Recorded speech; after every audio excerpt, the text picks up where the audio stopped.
Salut à tous, bienvenue à l'Académie Exponentielle, j'espère que vous êtes en pleine forme.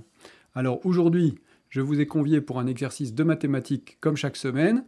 Dans cet exercice, nous allons voir des séries entières et des nombres complexes, un peu comme ce que nous avions fait il y a 2 vidéos, une série entière que l'on résolvait avec des nombres complexes. Mais là, la situation est un peu différente, c'est-à-dire qu'on ne peut pas utiliser l'outil qu'on avait utilisé l'autre fois, à savoir passer par la partie imaginaire. Il faut s'y prendre autrement parce qu'il y a une particularité qui fait que ça ne marche pas. Voilà, donc si ça vous intéresse, eh bien installez-vous. Comme d'habitude, mettez-moi des pouces en l'air et abonnez-vous si ce n'est pas encore fait à la chaîne pour m'aider à la développer et me faire plaisir et m'encourager à continuer ces vidéos si vous trouvez que c'est intéressant. Je vous remercie beaucoup de faire ça, ça m'encourage beaucoup. Et nous passons tout de suite sur notre tableau pour regarder notre exercice. Alors on considère un nombre θ pris entre 0 et π, et on considère un nombre z appartenant à C. A noter que c'est ça qui va faire toute la différence, c'est que la dernière fois nous avions une série entière réelle, ce qui nous permettait de passer à la partie imaginaire, et que cette fois, comme z appartient à C, nous avons une série entière complexe, et on ne va pas pouvoir s'y prendre exactement pareil, on verra ça tout à l'heure. Alors, donc, petit 1, on nous dit étudier le rayon de convergence R, puis la somme en fonction de θ et de z de la série entière, somme des EINθ z puissance n. Alors, ici, pas besoin de choses bien compliquées, il suffit de remarquer que EINθ fois z à la puissance n est égal à EIθ à la puissance n fois z à la puissance n, c'est-à-dire à EIθ fois z, le tout à la puissance n.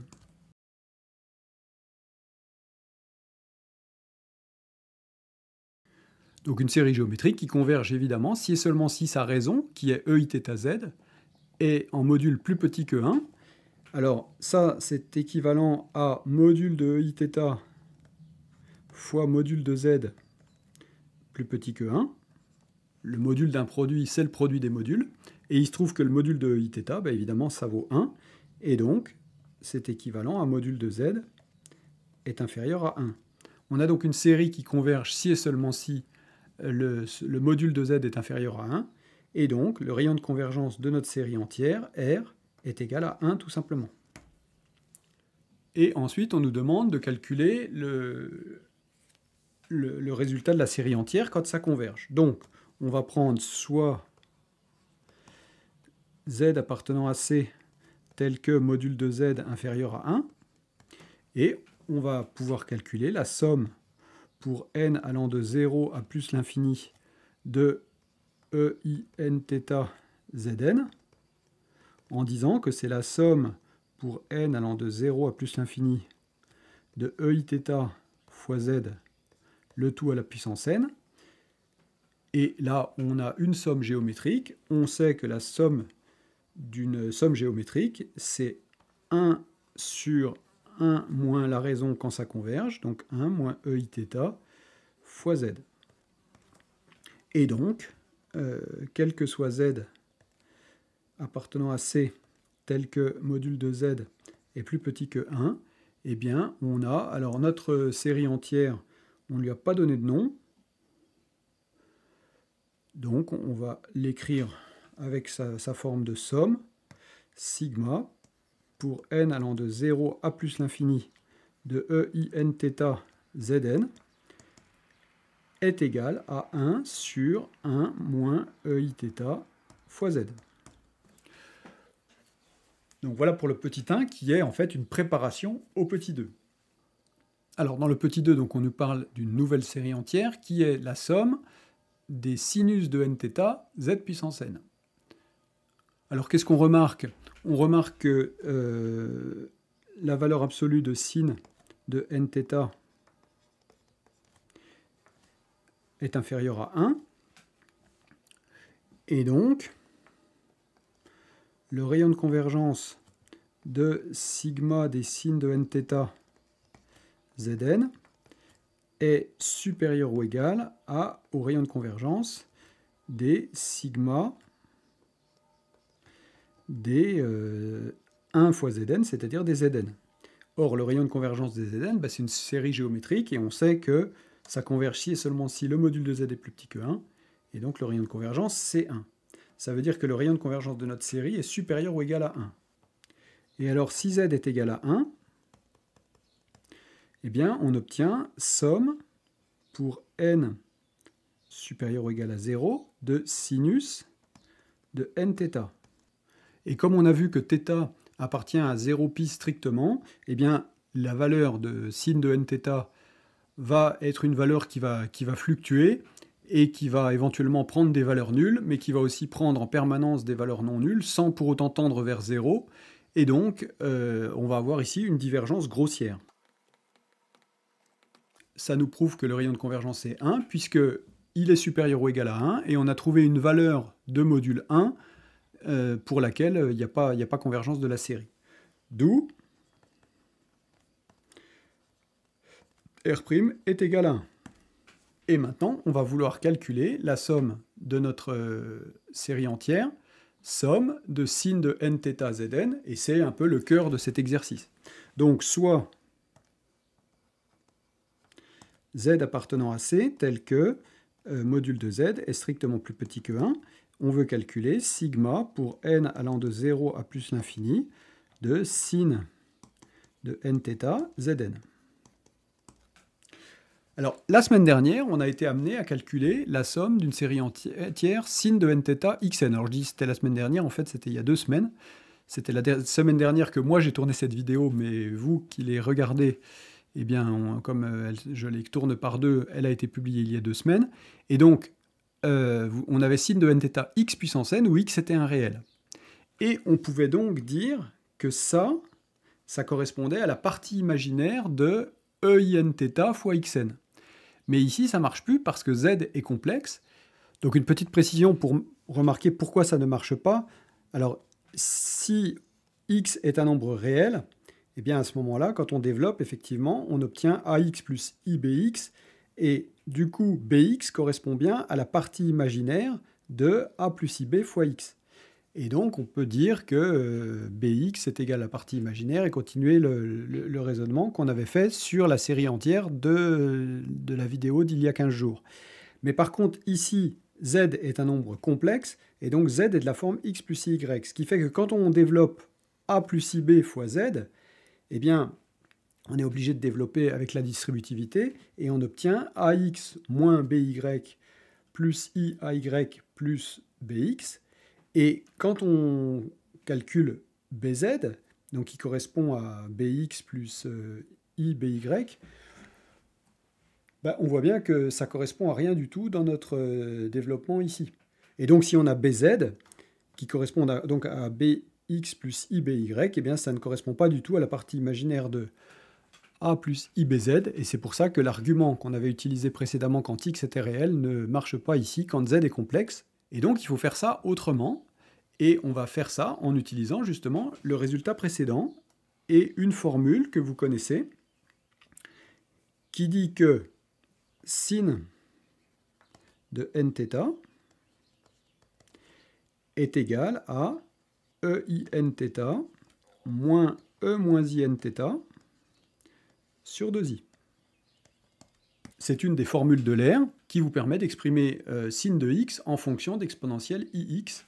On va écrire une somme partielle. Donc notre somme partielle, on va l'écrire S grand N, est égale à la somme pour n allant de 0 à grand N de, alors, sin de nθ, c'est-à-dire de einθ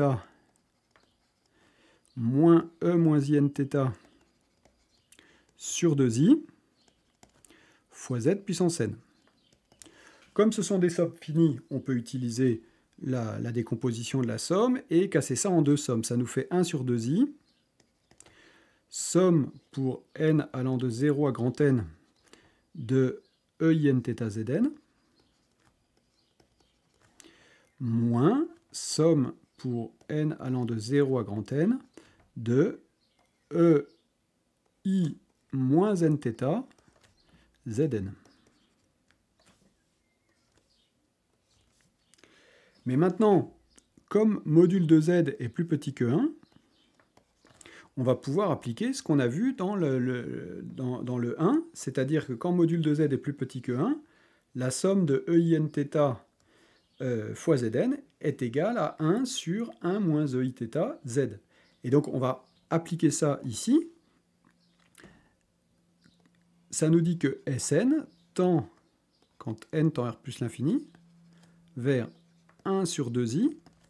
Alors le premier c'est 1 sur 1 moins EIθ fois z, moins, et la limite du deuxième, alors ça va être la même chose, mais appliquée avec l'argument moins θ cette fois.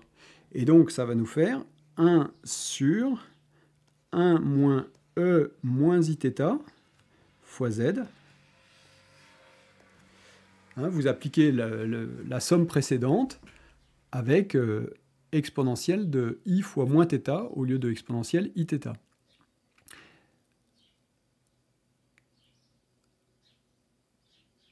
Et donc, notre série entière a cette fonction-là pour limite. Alors, on va détailler un petit peu. Donc, on va avoir S de Z qui va être égal à quoi? Donc, S de Z, c'est la somme de notre série entière. Donc, pour Z, évidemment, qui a un module plus petit que 1. Alors, on va mettre le 1 sur 2i en facteur, toujours. Et puis, on va mettre tout au même dénominateur. Donc, on va obtenir 1 moins E moins Iθ fois Z, moins 1 moins EIθ fois Z, et le tout sur le produit, c'est-à-dire 1 moins EIθ Z facteur de 1 moins E moins Iθ fois Z. Ok, donc on va multiplier tout ça, simplifier, donc 1 sur 2i. Ici, on va avoir 1 moins 1, les 1 vont s'en aller. Et ici, on va avoir EIθ Z moins E moins Iθ Z. On va pouvoir mettre Z en facteur, donc ça va nous faire Z facteur de EIθ moins E moins Iθ. Et puis au dénominateur, on va développer. Donc, on va avoir 1. Ensuite, on va avoir moins EIθ Z. Ensuite, on va avoir moins E moins Iθ Z. Et puis, quand on multiplie les deux, ça va nous faire plus EIθ fois E moins Iθ, bah, ça fait EI0, c'est-à-dire 1, fois Z carré. Ok. Alors, on fait un peu de place pour finir de simplifier ça. Alors, ici, on va avoir EIθ moins E moins Iθ sur 2i. Hein, en utilisant le 2i qui est là au dénominateur. Ça, on sait que c'est égal à sin de θ. Donc, ça va être égal à z fois sin de θ sur, et ici on va avoir 1 plus z carré, et on va essayer de simplifier notre terme ici. Alors j'ai mis un plus, ça aurait été plus intelligent de mettre un moins, puisqu'on a un moins, et on a z qu'on va pouvoir mettre en facteur de EIθ plus E moins Iθ. Et ici, on a la formule qui nous dit que EIθ plus E moins Iθ sur 2 est égal à cos de θ. Et donc, ça, c'est égal à 2 cos de θ, et donc on va pouvoir écrire que notre somme S de Z est égale à Z fois sin de θ sur 1 moins 2 cos de θ Z plus Z carré. Et donc, pour finir, on a notre conclusion qui nous dit que quel que soit Z appartenant à C,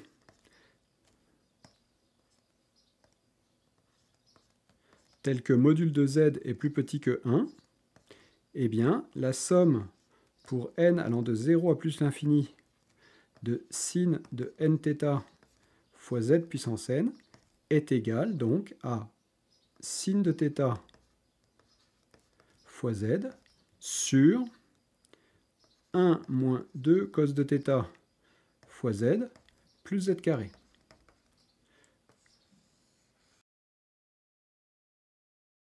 Donc voilà pour le résultat de cet exercice qui traite d'un énoncé qui ressemble fort à un énoncé qu'on avait vu donc il y a 2 semaines, mais dont le mode de traitement et le résultat est très différent de celui-là. Et j'aime bien, dans les cols sur les séries entières, mettre ces deux énoncés en parallèle pour voir deux méthodes complètement différentes sur deux choses qui pourtant se ressemblent. Donc voilà, j'espère que ça vous a plu, que ça vous a intéressé. Et en tout cas, je vous remercie beaucoup de m'avoir suivi jusque-là. Et nous nous quittons sur quelques images de mon jardin où je me dirige vers la ruche qui contient l'essaim que je vous ai montré la semaine dernière et qui met maintenant à sa place et qui travaille tranquillement puisque nous sommes le matin. Alors nous nous retrouvons la semaine prochaine pour une nouvelle vidéo. D'ici là, portez-vous bien, prenez soin de vous et salut à tous, à bientôt.